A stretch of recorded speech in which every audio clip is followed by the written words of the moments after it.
Hello everyone, आप लोगों का स्वागत है मेरे एक और वीडियो में। आज का जो टॉपिक होने वाला है वो होने वाला है एनसीईआरटी आधारित साइंस के क्वेश्चन और आंसर। तो चलिए वीडियो की शुरुआत करते हैं। ये सेट नंबर 2 है जिसमें हम सब क्वेश्चन नंबर 11 से लेकर के 20 तक देखेंगे और ये एनसीईआरटी बेस्ड होगा। तो ये बहुत ही इंपॉर्टेंट सीरीज में शुरू किया हूँ। सेट नंबर 1 ऑलरेडी अपलोड है, उसका पीडीएफ भी टेलीग्राम चैनल पे अपलोड कर दिया गया है। मैं डिस्क्रिप्शन में टेलीग्राम चैनल का लिंक दे दूंगा, वहां से आप ज्वाइन करके डाउनलोड कर सकेंगे। ठीक है, तो चलिए आज के टॉपिक की शुरुआत करते हैं। पर इससे पहले अगर हमारे चैनल को सब्सक्राइब नहीं किया है तो चैनल को सब्सक्राइब कर लेंगे और एक लाइक कर लेंगे। डेली 10 क्वेश्चन हम सबको करना है एनसीईआरटी साइंस, और इसमें हम सब साइंस के जितने भी टॉपिक है सबको टच करेंगे और मैं बताऊंगा कि कौन कौन सा एग्जाम में आ सकता है आपका। तो ये सारे जो जितने भी प्रश्न आप देख रहे हैं ये कोई भी एग्जाम में आ सकता है, तो प्लीज आप अच्छे से इसको देखेंगे। चलिए शुरुआत करते हैं 11वें क्वेश्चन से। फोटो सेल किस ऊर्जा को किस ऊर्जा में बदलता है? इसका आंसर होगा प्रकाश ऊर्जा को विद्युत ऊर्जा में। यह अर्धचालक होते हैं। यह प्रकाश की अनुपस्थिति में उच्च प्रतिरोधकता दर्शाता है। इसका सर्वाधिक उपयोग सिनेमा घरों में ध्वनि के निर्माण व टेलीविजन में किया जाता है। तो फोटो सेल का उपयोग पूछा जा सकता है एग्जाम में कि सिनेमा घर में ध्वनि के निर्माण व टेलीविजन में किया जाता है, ये आप याद रखेंगे। बगल में आपको पिक्चर भी दिख रहा होगा तो आप देख लें। आइए 12 नंबर देखते हैं। किसका उपयोग कर समुद्र की गहराई ज्ञात करने तथा जल के अंदर स्थित चट्टानों, घाटियों, पनडुब्बियों, हिमशैल मतलब बर्फ, डूबे हुए जहाज आदि की जानकारी प्राप्त करने के लिए किया जाता है? तो इसका आंसर हो जाएगा सोनार। एक बार यूपी पीसीएस के एग्जाम में सोनार का फुल फॉर्म पूछ लिया गया था। तो सोनार का फुल फॉर्म होता है साउंड नेविगेशन एंड रैंगिंग।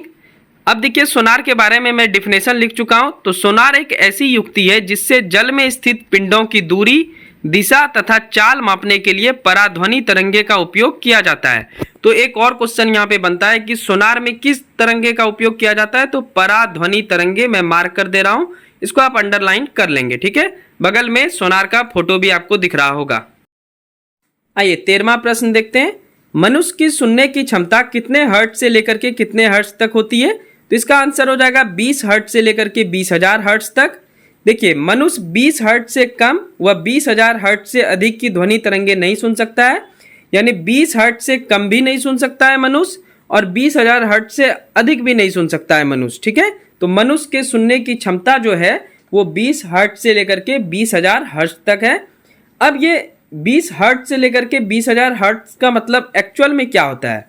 तो ये है डिफिनेशन श्रव तरंगे का। देखिए नीचे मैं लिख चुका हूं। तो श्रव तरंगे इसे कहा जाता है वे ध्वनि तरंगे जिनकी आवृत्ति 20 हर्ट्ज से लेकर के 20,000 हर्ट्ज परास की होती है, श्रव तरंगे कहलाती है। उदाहरण संगीत के वाद्य यंत्र जो कि म्यूजिक बोल सकते हैं। ठीक है, मनुष्य या पशु पक्षियों की आवाज इसके अंतर्गत आता है। अब देखिए कभी कभी आप सोचते होंगे कि डॉग जो है वो अचानक कोई है भी नहीं और फिर भी आवाज करता है, तो उसे 20,000 हर्ट्ज से अधिक ध्वनि तरंगे सुनाई देती है। इस कारण से वो दूर का आवाज भी आसानी से सुन लेता है। ठीक है, इस कारण से उसके अनुसार वो रिएक्ट करता है, लेकिन मनुष्य सुन नहीं सकता है। तो सबको लगता है कि डॉगी ऐसे ही कर रहा है, पर एक्चुअल पॉइंट ये है कि डॉग जो है वो 20,000 हर्ट्ज से अधिक की ध्वनि सुन सकता है। इस कारण से वो कभी कभी कोई नहीं भी रहेगा तो फिर भी आवाज करता है, क्योंकि उसको दूर का ध्वनि सुनाई पड़ता है। ठीक है, ये लॉजिक था। तो 13 नंबर हम सब देख लिए। आइए क्वेश्चन नंबर 14 देखते हैं। ध्वनि का कौन सा गुण जिससे ध्वनि का मोटा या पतला होना ज्ञात होता है? तो इसका आंसर हो जाएगा तारत्व या पीच। तारत्व या पीच क्या होता है? तो तारत्व या पीच के कारण ही पुरुषों की आवाज की अपेक्षा स्त्रियों की आवाज पतली होती है, अर्थात उच्च तारत्व की होती है। पुरुषों का आवाज कैसा होता है? खलासी की तरह। ठीक है, बहुत अजीब टाइप से भारी आवाज होता है। स्त्रियों की आवाज पतली होती है। ठीक है, सिंपल सा बात है। मोटी ध्वनि को निम्न तारत्व की ध्वनि और पतली ध्वनि को उच्च तारत्व की ध्वनि कहा जाता है। तो आपसे क्वेश्चन ऐसे आपको थोड़ा सा परेशान कर सकता है, जैसे कि आपसे पूछ ले कि पतली ध्वनि का तारत्व उच्च होता है या निम्न होता है, तो क्या होता है? उच्च तारत्व का होता है, इसलिए वो पतला होता है। स्त्रियों की आवाज कैसी होती है? पतली। ध्वनि का तारत्व उसकी आवृत्ति पर निर्भर करता है, ये पॉइंट भी आप याद रखेंगे। तो आखिरी पॉइंट था ध्वनि का तारत्व उसकी आवृत्ति पर निर्भर करता है। तो ये क्वेश्चन 68 बीपीएससी में पूछा जा चुका है, शायद 68 या 67 में पूछा है। तो ये इंपॉर्टेंट क्वेश्चन बनता है आप सबके लिए। सेशन अच्छी लग रही हो तो चैनल को सब्सक्राइब कर लेंगे आप सब। चलिए 15 नंबर देखते हैं। माइक्रोवेव ओवन में भोजन पकाने में किस तरंग का उपयोग होता है? तो बगल में फोटो भी आप देख सकते हैं। तो माइक्रोवेव ओवन में सिंपल सा बात है, खाना को आप पका सकते हैं, खाना को गर्म कर सकते हैं कुछ टेम्परेचर सेलेक्ट करके।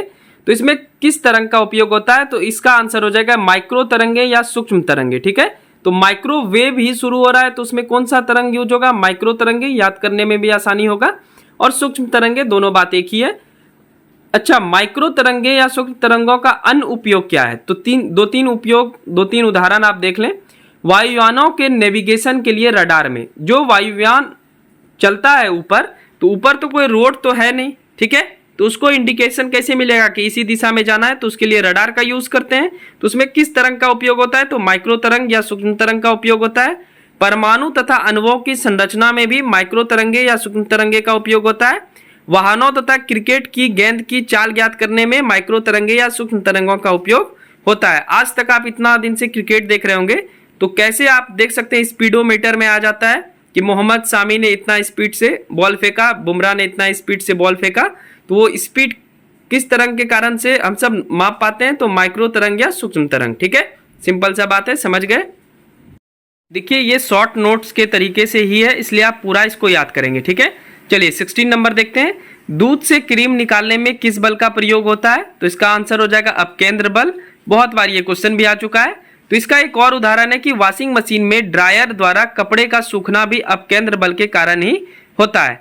देखिए दो होता है बल, अपकेंद्र और अभिकेंद्र। वैसा बल जो अंदर की ओर लगे, ठीक है, वृत्त पथ के अंदर की ओर लगे उसको बोलते हैं अभिकेंद्र बल, और जो बाहर की ओर लगे उसको बोलते हैं अपकेंद्र बल। तो नीचे एक फोटो भी बना हुआ है, उससे आप समझ सकते हैं। और बगल में डिफिनेशन है अपकेंद्र बल का। देखिए जब कोई वस्तु वृत्तीय गति करती है यानी गोल गोल घूमती है, तो वस्तु पर वृत्तीय पथ के केंद्र से बाहर की ओर एक बल लगता है। इस बल को क्या बोलते हैं? अपकेंद्रीय बल। मैं आपको समझाता हूं मार्क करके। ठीक है, आप घर में कभी गौर किए होंगे दूध से क्रीम कैसे निकाला जाता है?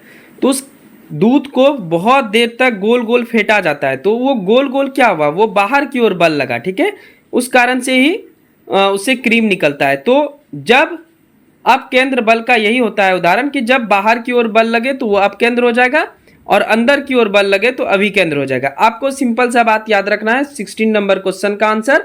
और नीचे जो आप देख रहे हैं एक और एग्जांपल वॉशिंग मशीन वाला, ये दोनों आप याद रखेंगे, कोई भी पूछा जा सकता है। चलिए एक बहुत ही इंपॉर्टेंट क्वेश्चन है 17 नंबर। मान लेते हैं कि किसी व्यक्ति का धरती पर भार 120 केजी है, तो चंद्रमा पे उसका भार कितना हो जाएगा? तो इसका आंसर हो जाएगा 20 केजी। कैसे?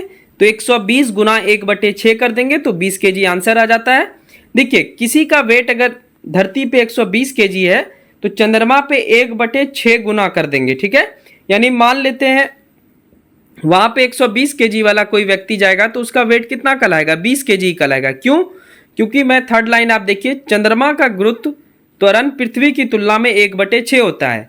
आप पृथ्वी पे बहुत मोटे रहें, ठीक है, बर्गर वगैरह खा लें, जो भी मिलता है फास्ट फूड, मोमोज वगैरह खा लें, मोटे हो जाएं 120 केजी, जैसे कोई चिढ़ाने लगे तो आप सीधा चंद्रमा पे चले जाए और वहाँ आप फिट कहलाएंगे, 20 केजी कहलाएंगे, ठीक है। तो ऐसा बात नहीं है, सिंपल सा बात ये समझ लीजिए कि चंद्रमा पे 1/6 हो जाता है, यानी आप 1/6 गुना कर लें अपने वेट में से तो आपका वेट वहाँ पे हो जाएगा। अब मान लेते हैं कोई जो है 18 केजी का है तो वहाँ चंद्रमा पे कितना हो जाएगा? 18 गुना 1/6 यानी 3 केजी का हो जाएगा, क्योंकि 1/6 होता है, ठीक है। अब चंद्रमा के बारे में मैं एक इन्फॉर्मेशन लिख दिया हूँ। उस दिन को जब चंद्रमा की आकृति पूर्ण चक्रीय दिखाई देती है, पूर्णिमा यानी फुल मून डे कहते हैं। और चंद्रमा पे कौन सा भी हम सब कब किए थे चंद्रयान 3, आप डेट इन्फॉर्मेशन लिख के बताएं। अगर आपको वीडियो देखना है चंद्रयान 3 का तो मेरे चैनल पे बना हुआ है, आप जाकर देख सकते हैं। 2-3 वीडियो बना हुआ है और उस 2-3 वीडियो से काफ़ी प्रश्न आने की संभावना है, तो आप जरूर जाकर देखेंगे और कमेंट करके जरूर बताएंगे कि चंद्रयान 3 का प्रक्षेपण किस डेट को किए थे, ठीक है। चलिए बढ़ते हैं अगले क्वेश्चन की ओर। आइए क्वेश्चन नंबर 18 देखते हैं। आकाश का रंग नीला दिखाई देता है, इसका क्या कारण है? तो इसका आंसर हो जाएगा प्रकाश की परिकिरणन के कारण। आइए समझते हैं प्रकाश का परिकिरणन क्या है। सबसे पहले देखिए, अंतरिक्ष से आकाश को देखा जाए तो वह काला दिखाई देगा क्योंकि वहाँ वायुमंडल नहीं है। एक और उदाहरण है प्रकाश के परिकिरणन का, नीचे समुद्र का नीला दिखाई देने का कारण भी प्रकाश का परिकिरणन है। इसके अलावा सूर्योदय सूर्यास्त के समय सूर्य का लाल दिखाई देना यह भी प्रकाश के परिकिरणन के कारण ही होता है। तो सिंपल सा बात आप समझ गए, प्रकाश का परिकिरणन के कारण क्या क्या होता है ये आपको याद रहना चाहिए। एक तो आकाश का रंग नीला, दूसरा समुद्र का नीला दिखाई देना, इसके अलावा सूर्योदय और सूर्यास्त के समय सूर्य का लाल दिखाई देना। ठीक है, ये किसके कारण से होता है? तो प्रकाश के परिकिरणन के कारण। नेक्स्ट क्वेश्चन में आप प्रकाश के परिकिरणन के बारे में अच्छे से समझ लेंगे। आइए क्वेश्चन नंबर 19 देखते हैं। खतरे के संकेत के लिए लाल रंग का प्रयोग किया जाता है, क्यों?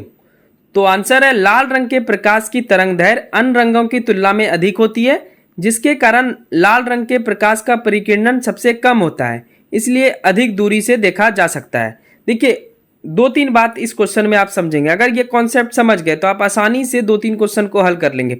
देखिए एक एक करके मैं समझाता हूं। लाल रंग का जो प्रकाश होता है, लाल रंग का प्रकाश, उसका तरंगदैर्घ्य अधिक होता है। बैंगनी का सबसे कम तरंगदैर्घ्य होता है, लाल का सबसे अधिक होता है। ठीक है, तो जिसका तरंगदैर्घ्य सबसे अधिक होगा वो फोकस्ड में रहेगा। ठीक है, मतलब वो दूर से भी दिख जाएगा, लेकिन जिसका तरंगदैर्घ्य सबसे कम होगा वो क्या होगा? फोकस्ड में नहीं रहेगा और उसका जो कलर है वो फैल जाएगा। इसलिए आकाश का जो रंग है वो नीला या बैंगनी दिखता है, क्योंकि बैंगनी का जो तरंगदैर्घ्य है वो सबसे कम है, तो वो आसमान में फैल जाता है। अब एक इंफॉर्मेशन मैं इसी क्वेश्चन में लिखा हूं कि लाल रंग के प्रकाश का परिकिरणन सबसे कम होता है। तो प्रकाश का परिकिरणन का मतलब ये हुआ कि प्रकाश कितना फैल रहा है। तो लाल रंग तो फैल ही नहीं रहा है क्योंकि उसका तरंगदैर्घ्य अधिक है, लेकिन बैंगनी का तरंगदैर्घ्य जो है वो सबसे कम है और वो परिकिरणन सबसे अधिक करता है, यानी आकाश में फैलता सबसे अधिक है। इसलिए आकाश का रंग आपको कैसा नजर आता है? बैंगनी और नीला। ठीक है, तो ये 2-3 कॉन्सेप्ट था, आप समझ गए होंगे आई होप। आइए क्वेश्चन नंबर 20 देखते हैं हम सब। क्वेश्चन नंबर 20 है, प्रत्येक ग्रह सूर्य के चारों ओर एक दीर्घवृत्ताकार कक्षा में घूमता है तथा सूर्य इसके फोकस पर स्थित होता है, यह किस नियम पर आधारित है? तो ये आप आंसर याद कर लें, केपलर के प्रथम ग्रही गति नियम पर। ठीक है, बगल में फोटो भी आप देख रहा होगा। और सिंपल सा बात है, सूर्य जो है, सूर्य के चारों ओर सारा ग्रह घूमता है और ग्रह के चारों ओर उपग्रह घूमता है। ठीक है, तो ये तो ज्योग्राफी में भी पढ़ा जा सकता है। तो ये था एनसीईआरटी बेस्ड साइंस के प्रश्न और उत्तर, जिसमें हम सब क्वेश्चन नंबर 11 से लेकर के क्वेश्चन नंबर 20 तक देखे। ये सेट नंबर 2 है। अगला जो वीडियो आएगा वो सेट नंबर 3 होगा और उसमें क्वेश्चन नंबर 21 से लेकर के 30 तक देखेंगे। और ये ऐसे क्वेश्चन है जो कि एग्जाम में आपको दिखेंगे ही दिखेंगे, तो प्लीज आप इसको अच्छे से स्टडी करेंगे। ये सिर्फ 10 क्वेश्चन नहीं है, ये 10 क्वेश्चन का कॉन्सेप्ट है जिसको आप समझते हैं और इससे आप काफी ज्यादा प्रश्न हल भी कर पाएंगे। और इसका पीडीएफ पाना है तो टेलीग्राम चैनल ज्वाइन कर लें, नीचे मैं डिस्क्रिप्शन में लिंक दे दूंगा, आप वहां से जाकर क्लिक करके आराम से पीडीएफ डाउनलोड कर पाएंगे और उसका हार्ड कॉपी निकाल करके एक नोट्स भी बना सकते हैं, जिससे आप आसानी से याद करके एग्जाम में अच्छा परफॉर्मेंस कर सकते हैं। क्योंकि आगे आने वाले एग्जाम है 70 बीपीएससी, अभी बिहार एसएससी का इंटर स्तरीय फॉर्म आया है, बिहार दरोगा का फॉर्म आने वाला है, टीचर का फॉर्म आने वाला है, तो आप तैयार हो जाइए। ठीक है, क्योंकि ये सब कॉन्सेप्चुअल क्वेश्चन और ये पूछेगा ही पूछेगा। चलिए जल्दी मिलते हैं नेक्स्ट वीडियो में। मेरी मेहनत अच्छी लग रही हो तो चैनल को सब्सक्राइब कर लेंगे और एक लाइक कर लेंगे। Thank you so much, bye bye and take care.